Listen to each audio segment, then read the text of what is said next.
Türkmenistan'dan we Ýgdanyň beýleki ýurtlaryndan bolan aktivistler 25-nji sentýabrda Birleşen Milletler Guramatynyň New Yorkdaky baş edaratynyň öňünde ýygnanyp, adam hukuklaryna hormat goýulmagyny we siýasy tutsaklaryň boşadylmagyny talap etdiler. Şeýle-de ýygnanan aktivistler öz ýurduny Rus agressiýasyndan goraýan Ukrain halky bilen ýardaşlyk hem bildirdiler. Protest çykyşlary 26-njy sentýabrda Washingtondaky Türkmen elçihanasynyň öňünde hem dowam etdirildi. Türkmen aktivistleri öz çykyşlarynda Mansur Mengelewiň, Nurgeldi Halykowyň, Murat Duşemowyň, Jumat Apardädebaýewiň, Murat Öwedowyň we siýasy sebeplere görä tutsak edilen beýleki bendileriň boşadylmagyny talap etdiler.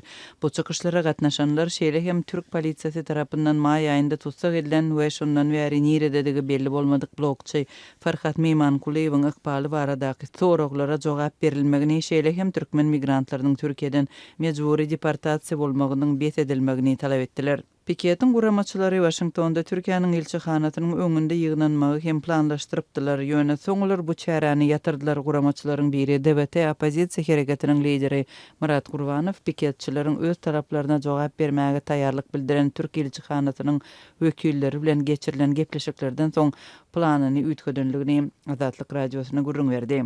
Biz Türk elçihanasynyň işgalinden ulaşdyk. Ine şoň problemleri düşündirdik. Ol biz hökümatyna jogap bererse telefonlar aldy, haýyş etdi. Türkmen baýda bilen türkmen halkynyň adyny bizim pasportlaryň öňüne çykyş etmeň, gaýrat edin biz hökümat jogap berer. Biz çaýardy içine. Şoň üçin biz protest etmedik de gepleşik etdik olar bilen. Olar bize söz berdiler, men kartam berdim. Bize jaň edip habaryny ýetirmek üçin. Biz aýtdyk, Türk hökümeti 19-njy maýda Farhat Meymankuliýew arys etdi, şondan soň ýok. Farhadyň ykbaly belli däl. Bize ine maglumatlar gerek. Aýtdyk, hökümat jogap berer diýip, haýyş etdirip protest etmeň, bize mümkinçilik berin, biz size jogap berer diýip. Umuman türklerde soru açyk etdik. Türkmen pasosyasy hiç çykmadan diňe polis çağırdy. Diýip Murat Gurbanow aýtdy. 30 ýaşly Farhat Meymankuliýew 19-njy maýda öýünde tutsak edilipdi we Istanbulyň Tuzla etrawyndaky deportasiýa merkezine iwerilipdi. Şondan bäri onuň ykbaly belli däl. Farhat Turdiýew ady bilen çykyş eden YouTube blogçysy Türkmenistanyň häkimetlerine garşy tanqidi çykyşlary bilen tanalýar. New Yorkda we Washingtonda protestlary guraýjylar öz çykyşlaryny Ýewropada hem dowam etdirmek planlaryny ma'lum etdiler.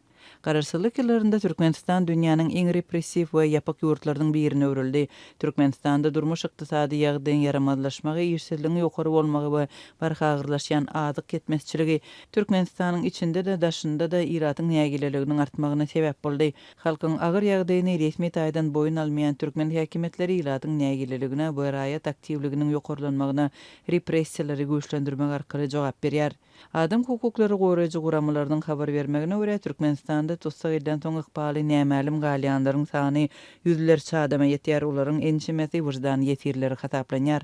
Mansur Mengelew Türkmenistanda ýaşaýan buluç halkynyň hukuklary ugrunda göreşen aktivist 2012-njy ýylda 22 ýyllyk azatlykdan mahrum edildi. Aktivistiň tarapdarlary onuň syýasy matlaply tutsak edilenligini aýdýarlar. 26 ýaşly Nurgeldi Halykow 2020-nji ýylyň iýulynda tutsak edildi we şol ýylyň sentýabr aýynda Garaşy Türkmen News neşrine COVID-19 pandemiýasy wagtynda Türkmenistana baran bütün dünýä saglyk guramasynyň işgärleriniň suratlaryny iýerenden soň galyp aýplamalary esasynda 4 ýyl azatlykdan mahrum edildi. Türkmen aktivisti Murat Duşemow lukmanlardan vaksinasiýa baradaky resmi buyruk bilen tanyşmagy talap eden soň 2021-nji ýylyň awgust aýynda 4 ýyl azatlykdan mahrum boldy. Aktivist Jumat Apardädebaýew 2022-nji ýylyň awgust aýynda zor bilen Özbekistana gidildi. YouTube blogçysy Murat Öwedow Türkmenistanda koronavirus we karantin hakda goşgular bilen video çap edenden soň tutsak edildi. Türkmen Newsyň habaryna görä 48 ýaşly Öwedow 5 ýyl azatlykdan mahrum edilipdir.